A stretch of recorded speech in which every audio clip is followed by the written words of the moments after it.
Huyu baba alikuwa analazimisha ili apate kile kitu ambacho Mungu aliumba kwa ufanisi sana. Huyu dada akamsukuma, akaanza kumwambia, sasa wewe baba, kisa nimekula hela yako tu. Akashusha tai kwamba utanikoma. Huyu dada akamwambia kwamba, sasa wewe baba, kweli umetoka nyumbani, mimi sijisikii vizuri leo. Huyu baba alimwangalia kwa jicho kali. I say noma sana. Huyu dada akaanza kumwambia kwamba, ni kweli leo sijisikii vizuri.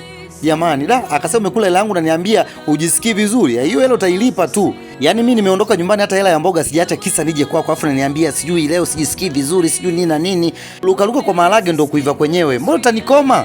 Yaani wewe hela yangu nikupe mwaka mzima nikuonge alafu niambia za kuniambia. Udada akamwangalia sana akasema ni kweli, ila mimi sio kwamba nimefanya makusudi. Akasema hapana, wewe unafanya makusudi tu. Mbona wakija wengine unawapaga tu? Sasa mimi nimekuonga mwaka mzima afu leo unanileteza kuleta.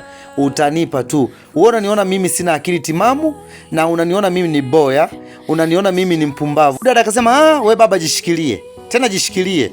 Jishikilie sana. Huyu baba akamkata jicho. Yaani mimi nimekuonga, alafu unasema sijui na nini na nini. Huyu dada akawa anaongea tu. Baba akasema sasa wewe hunijui kumbe.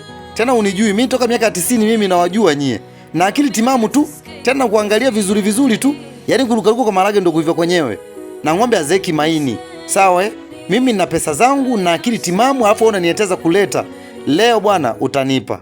Kama unipi bibi basi nikaondokage tu. Sawa Na hela nikuja nazo na ningekupa.